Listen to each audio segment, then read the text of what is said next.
tournament started, you saw yourself winning it, you saw yourself with the trophy. How does it feel to see the dream come true? Do you know what? It's pretty hard to put into words at the minute. It's no sand kin. I mean, I've just been through a hell of a fight, a war there, you know. So it's what I've achieved there is it's no sand kin. I mean, I've visualised this for so long. Ever since my name got put forward for this tournament, I've just visualised winning it and lifting this trophy and all these belts so many times over my head. So it's just a huge relief off my own shoulders, and it's hard to put into words at the minute. It's just I feel like I'm just on cloud nine. I'm on cloud nine. You call it a war. You talk us through it. How tough was this war? Completely shut up, so it was hard to see anything coming from the side. So the last 2 rounds I was just sort of fighting on instinct and with one eye really. So yeah, all tactics went out the window for the last 2.5 rounds, and I just used my heart and determination. And Regis said in the ring you were the right winner. Were you surprised to hear those words? No, I thought I won the fight. You know, I thought it was close. Don't get us wrong, it was definitely close, but I thought I won the fight. I thought I just edged it by a couple of rounds. I thought I was ahead halfway through, and then I sort of kind of took my foot off the gas and started trying to march him down and neglecting my boxing a little bit for a couple of rounds, and he nicked a couple of the middle rounds. But I knew I was getting on top of him. I was finishing the rounds very strong, so I knew I had won it. But there's always that question at the end of the fight. You never know what the judges is going to say. So I was a bit nervous because I wanted it so much. And was Regis as tough as expected, or how do you see his performance? Yes, definitely. He is definitely a worthy champion. He was very good. It was hard to nail clean. He had very good head movement and timing, and a good chin as well. Because I hit him a couple of times, and you know he never moved. So worthy champion and great opponent. And he definitely lived up to his reputation, his power. He definitely had heavy hands as well. So all respect to Regis, and I wish him all the best and a safe journey back home to America. Thanks, Josh. Keller, how did you see this fight? I think we saw what the World Boxing Super Series sets out to do, is to deliver the best against the best, and once again we've seen an absolute barnstorm. I mean, a fight, not only a great fight, but a great fight on such a level. You know, start with Regis. I mean, he had a very quick start. I had him winning, I think, 3 of the first 4. He was quick out the blocks, in and out. He made Josh a little bit too much box how he wanted him to box in the first 3-4 rounds. Incredible head movement from Progress, I've got to say. I saw that tonight. He stepped up that level in opponent, and he really came out right. That head movement from Regis was spectacular. I think Josh then came very strong into the fight and absolutely took the wind out of his sails. Especially the hooks, the left and the right hook landed very, very cleanly, very often. The punches that were landing a lot to the body on Josh. In the first few rounds they stopped, and the wind seemed to go until, you know, it's one of those moments when the eye went. It was definitely some sort of it was a rubbing of the heads. I know it was nothing intentional, and that moment he saw his opportunity to come on strong, and credit to Regis Progress, he really gave it everything through the kitchen sink at him in the last couple of rounds. But I had Josh up by 2 rounds. Although it's always difficult to score it. And you know, it's just a pleasure to be involved with. You know, it's so many great fights we've seen out the series, and tonight is going another one, and I think it's going to go down in the history books. This fight, it's really is something special, and I think Regis Progress will come back very strongly. But the best super lightweight in the world, like I said before, first season, Alexander Usyk, Callum Smith, and now we know the best super lightweight on the planet, bar none, no questions asked, is Josh. Yes. Yes. what we seek to do. That's what the Arnie Trophy is. We're not trying to be another belt or something. We just seek clarity in the sport, and that's what this represents. So, in a week when there's been a few interesting additions to more boxing in terms of merits and championships, we try to bring a little bit of clarity back into the sport. Yeah. Thank you.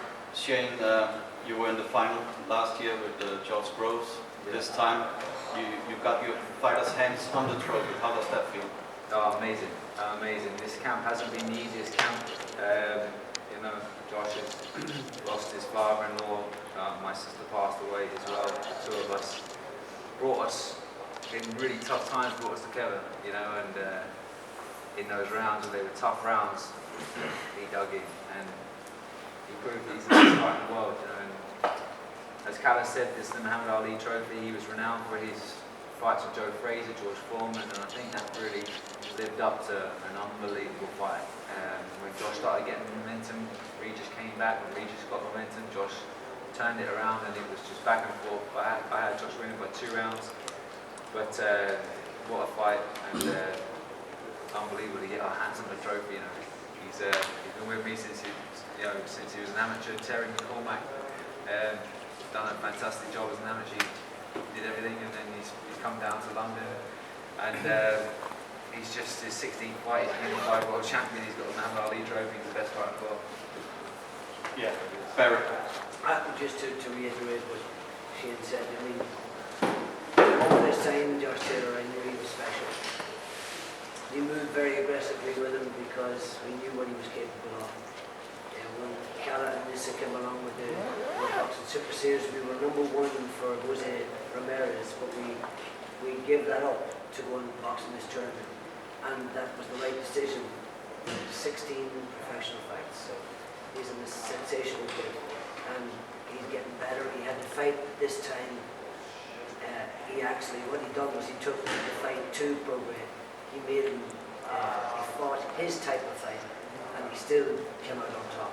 His eye was bruised, and Josh, Danielle, who's at the back there, we wanted a very upsetting year from a personal point of view, but he's shown grit and determination, and he's exceptional talent, and I believe he'll go on and do greater things. I hope we can get Ramirez, because I think he beats him too.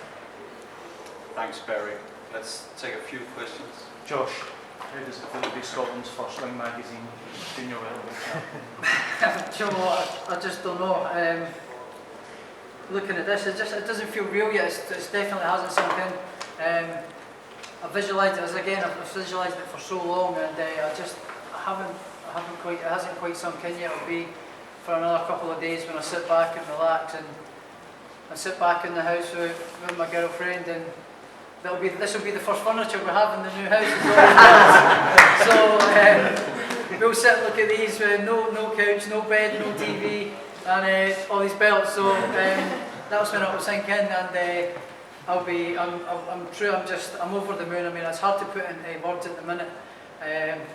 So I think in a couple of days it will start sinking in, and it's just unbelievable that I've done this. I'm so proud of the fact that everybody's come down here to, not just Scottish fans, but everybody, the travelling support, have come from all over the country to support me and come out in numbers, and all the messages on social media and everything. It's just been overwhelming, and people from all over the country wishing me luck, and messages from former opponents. Victor Postel even messaged me yesterday as well, so thanks to him as well. So everybody's just been messaging me, and it's just been overwhelming. So I just want to say thank you to everybody, and hopefully this journey just continues longer and keeps going. You've got a geographical connection obviously to Ken Buchanan. You're the first Scotsman to unify world title since 1971.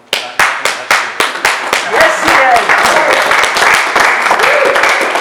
Is that kind of history important? I mean, and that's almost half a century. It's incredible. It's unbelievable. I mean, it's unbelievable. I can't wait to actually get back and go and see Kenny. I've not seen him for a wee while. He comes into my amateur gym often, a lot of the time. He comes into the gym, Lock End. So it'll be good to go back and see him and and give them the belts and say, look, I've done this for you, here we go, I'm just like you, champ. Make sure and take the ring one and send me a picture. I will do, I'll Thanks, see mate. him. Congratulations, guys. I can't believe it, I'm so happy at the minute. Congratulations, mate. Thank you. Josh, how anxious were you when the result was read out at the end?